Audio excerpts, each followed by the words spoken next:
नमस्कार। स्वागत है आपका इंडिया गेट टीवी पर। मैं हूं अजय सेठिया। मित्रों, सेना में 4 साल के लिए युवाओं की भर्ती के खिलाफ विरोध की आग अब सारे देश में फैल चुकी है। इसका सर्वाधिक प्रभाव यूपी और बिहार में देखने को मिल रहा है। सेना में सबसे ज्यादा भर्ती यूपी से और दूसरे नंबर पर बिहार से होती है और इन दोनों राज्यों में युवाओं के आंदोलन ने सबकी नींद हराम कर दी है। अब तक 12 ट्रेनें जलाई जा चुकी हैं, अनेक सरकारी वाहनों को नुकसान पहुंचाया जा चुका है। सेना की जो भर्ती रैलियों के जरिए 15 साल के लिए होती थी, वह अब 4 साल के लिए होगी। इस पर युवाओं में रोष है। सेना में भर्ती होने के लिए महीनों से तैयारी कर रहे युवाओं में गुस्सा फूटना स्वाभाविक है। पिछले 2 साल से भर्ती नहीं होने के कारण भर्ती का इंतजार करने वालों की संख्या भी 3 गुना बढ़ चुकी है। सरकार ने इस साल सिर्फ 4 साल के लिए और वह भी सिर्फ 46,000 की भर्ती का ऐलान करके उन लाखों युवाओं के सपनों पर प्रहार किया है जो 3 साल से तैयारी कर रहे थे। इस योजना की तैयारी पिछले 3 साल से चल रही थी, लेकिन उसमें पारदर्शिता नहीं बरती गई। योजना को गुपचुप तरीके से बनाया गया और गुपचुप तरीके से ही लागू कर दिया गया। यह नई योजना के तार नीति आयोग और 2019 से शुरू हुई चीफ ऑफ डिफेंस स्टाफ की नियुक्ति से जुड़े हैं। चीफ ऑफ डिफेंस स्टाफ की नियुक्ति के बाद तीनों सेनाओं के आधुनिकीकरण के लिए विभिन्न उपायों पर विचार किया गया। पहले chief of defence staff Vipin Rawat बनाए गए थे। उनके देहांत के बाद अभी भी यह पद खाली पड़ा हुआ है। नए चीफ ऑफ स्टाफ की नियुक्ति के बिना सेना के ढांचे में इतना बड़ा बदलाव भी सवाल खड़े करता है। तीनों सेनाएं यह जरूर चाहती थी कि सैनिकों की औसत आयु घटाई जानी चाहिए, लेकिन इसके लिए वीआरएस जैसी योजना बनाई जानी चाहिए थी ताकि बड़ी तादाद में युवाओं की भर्ती का रास्ता खुलता।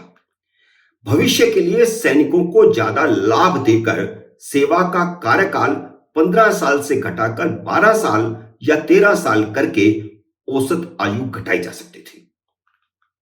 लेकिन डिफेंस से जुड़े लोगों की बजाय नीति आयोग की सलाह को तरजीह दी गई, जिसने 2 बातों को सामने रखकर इस योजना के प्रारूप को तैयार किया। पहला, सेना की तनख्वाह और पेंशन का बोझ घटाना और दूसरा, सेना में भर्ती को रोजगार से जोड़ना। ये दोनों ही बातें राष्ट्रहित में नहीं है। यह देश की सुरक्षा के साथ समझौता करने वाली योजना है।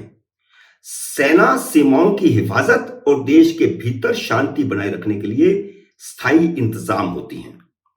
जिम्मेदारी भरा यह कार्य 4 साल के लिए भर्ती हुए अस्थायी बंदोबस्त से संभव नहीं हो सकता, क्योंकि इसके लिए अनुभव और प्रतिबद्धता की जरूरत होती है।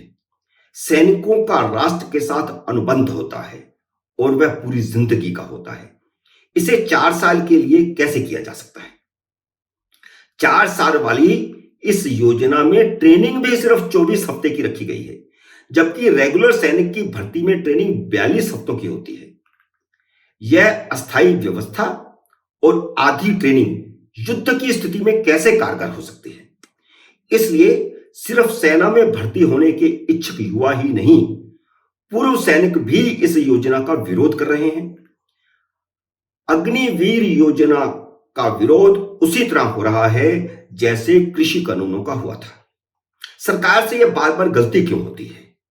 सरकार और सेना को चाहिए था कि 2 साल के गैप के बाद इस साल होने वाली भर्ती में इस योजना को लागू नहीं किया जाता, बल्कि इस बार वैसे ही 15 साल के लिए भर्ती होती जैसे पहले हुआ करती थी। नए चीफ ऑफ डिफेंस स्टाफ की नियुक्ति के बाद इस योजना पर बंद कमरों से बाहर निकलकर व्यापक विचार विमर्श किया जाता।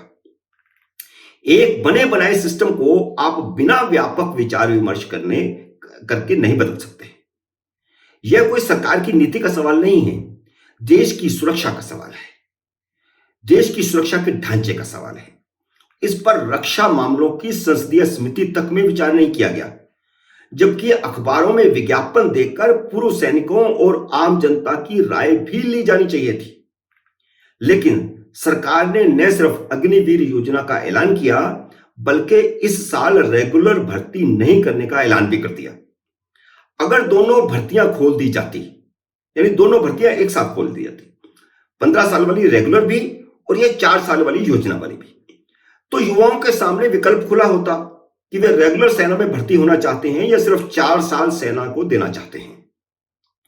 4 साल की यह योजना सिर्फ नौकरी और सरकार पर से आर्थिक बोझ घटाने के लिए बनाई गई है। राष्ट्र की सुरक्षा और युवाओं की देश के प्रति प्रतिबद्धता की जरूरत को पूरी तरह नजरअंदाज कर दिया गया। युवाओं को भविष्य की कोई गारंटी भी नहीं दी गई। सिर्फ 25% को स्थायी भर्ती देने की कोशिश जैसी बात कही गई। स्थायी भर्ती दी जाएगी ऐसा नहीं कहा गया, कोशिश की जाएगी।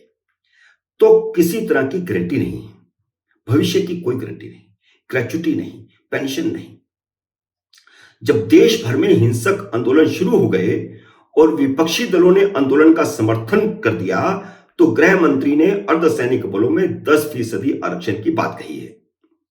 लेकिन सरकार को इस योजना को या तो वापस लेकर परिष्कृत करके लाना चाहिए या तुरंत 33% को सेना में पूरे कार्यकाल के लिए नियुक्त करने, 33% को अर्धसैनिक बलों में समाहित करने और बाकी 34% को राज्यों की पुलिस में भर्ती की गारंटी देनी चाहिए।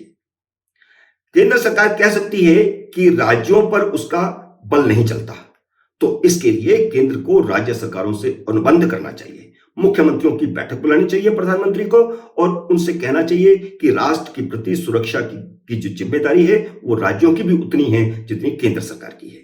इसलिए इस नई योजना का समर्थन किया जाए, सेना को युवा बनाया जाए और इसलिए जो 34% सैनिक वहां से लौटेंगे 4 साल बाद, उन्हें 34% को वो राज्यों में समाहित करें। मित्रों, उम्मीद है मेरा यह वीडियो आपको पसंद आया होगा। इसे लाइक करिए, शेयर कीजिए और अगर आप मेरे YouTube चैनल में नए हैं तो इसे सब्सक्राइब कीजिए और घंटी का बटन भी दबाइए ताकि जैसे ही मेरा नया वीडियो आए आपको सूचना आए। मेरे नए वीडियो का करिए इंतजार। तब तक नमस्कार।